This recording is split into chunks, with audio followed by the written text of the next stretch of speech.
my colleague Anna focused more on the domestic benefits of cutting foreign aid. In my speech, I'm going to focus more on the other part of foreign aid, the foreign part. In this speech, I'm going to try and prove 3 points. Aid money is going to countries that don't need it, aid money is being abused, and in some cases, aid money can actually hurt countries. I am representing the affirmative side of the proposal. Be it resolved that the United States Congress amend the budget to cut foreign aid in half. Our foreign aid money is getting sent to countries that don't need it. When I look over the list of countries that received our aid, I was astonished. The words foreign aid bring to mind images of starving African children, of war-torn countries that need our help to recover. That's what the average person thinks about when foreign aid comes up. But I've got some numbers for you. 193. That is the number of countries that are officially recognized by the United Nations. Of those 193 countries, 173 of them receive aid from the United States, according to USAID, which is the government organization responsible for distributing about half of America's aid money. This means that out of the 193 countries on our planet, only 20 of them are not receiving aid money from the U.S. I'm going to list some countries that are receiving aid from America. These are all from the USAID financial report in 2011, which is the most recent one made publicly available. We are giving out money to France, Denmark, Australia, the UK. We're giving out $88 million to the Russians, $86 million to Morocco. We are giving $27 million a year to Canada. Yes, they make delicious maple syrup, but should we be really sending them $27 million a year?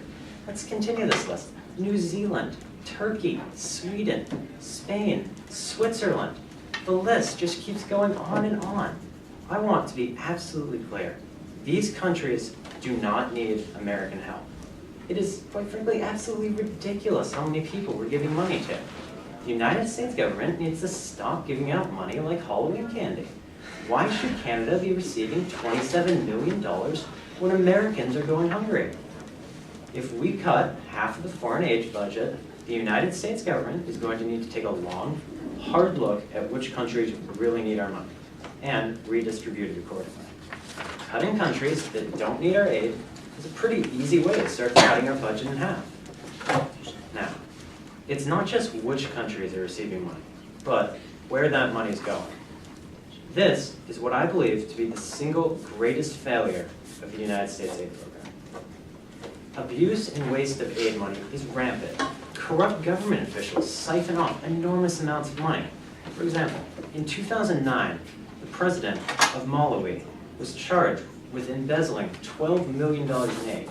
The foreign president of Zaire is estimated to have stolen over $5 billion in aid money.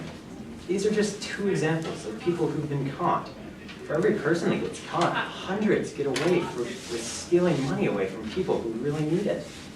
According to aidwatch.com, 8 countries we give large amounts of aid to: Sudan, Kenya, Pakistan, Uganda, Nigeria, Ethiopia, Egypt, and Colombia are the 8 most corrupt countries in the world.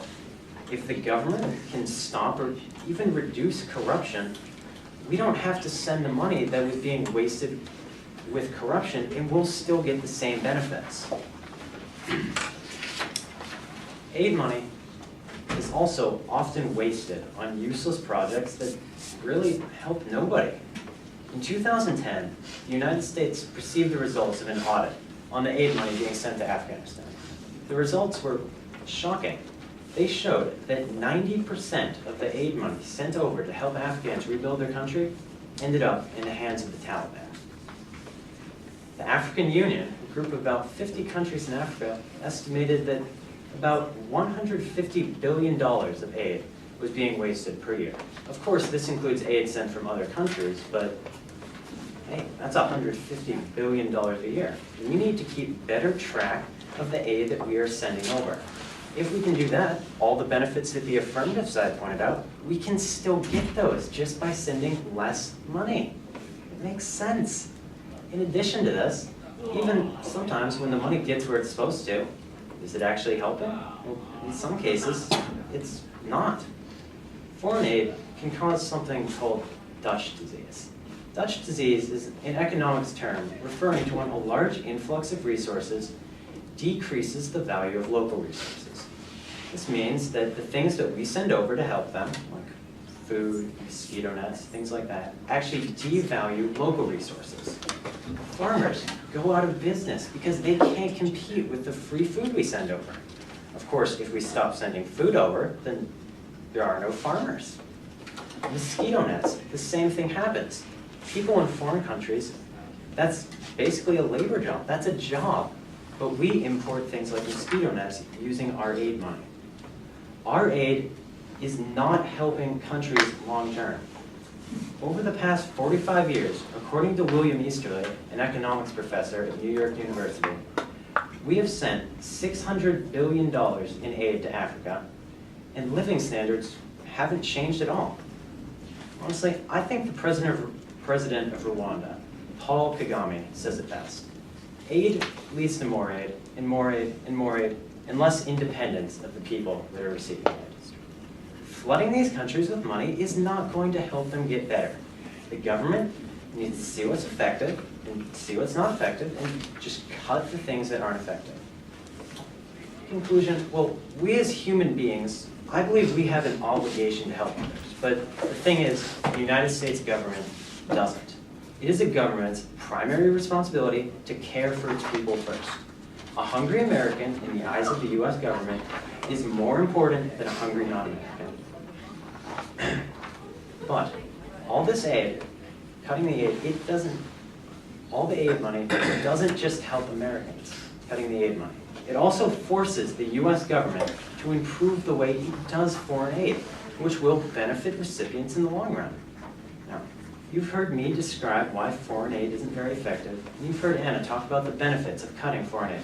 I hope our arguments will help you see the benefit of our proposal. Be it resolved that the United States Congress should cut foreign economic aid in half.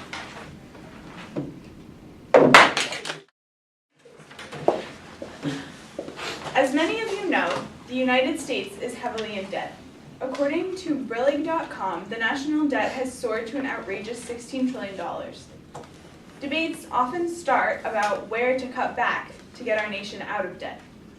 Some people have the belief that as a nation, we should not fund foreign aid. Be it resolved, the United States Congress amend the U.S. foreign aid budget, decreasing it by 50%. As my friend Deanna has already stated, the foreign aid budget is less than 1% of the total United States budget. Less than 1%. According to usgovernmentspending.com, our budget, excluding military expenses, is over $2.75 trillion. With a budget that big, a number like 35 million, the 35 million we spend on foreign aid is minuscule. Isn't there any place in the budget that can be reduced other than foreign aid? Helping other nations in their time of need and saving lives cannot be the only place to cut. There are plenty of places the government spends too much money on other than foreign aid. For example, according to FoxNews.com, in 2011, the federal government approved the spending of $750,000 on the construction of a soccer field for the inmates at Guantanamo Bay Prison. The field was built as a privilege for well-behaved prisoners. Don't get me wrong, I care about the privileges of lawbreakers just as much as the next guy, but when the nation is in debt $16 trillion, I question the necessity of that project. In 2008, the government bailed out the banks by giving them $700 billion. According to useconomy.com, this plan was passed in an attempt to save the banks from defaulting on their loans. $700 billion, and how many lives did that save? Foreign aid, however, has saved thousands of lives. Lives like those of Amade Ouedraogo and his family. Notice that. In 2010, there was a severe drought in Amade's nation of Burkina Faso, and all of his crops died. Unable to provide for his family, Amade would have been at risk of starving if not for foreign aid.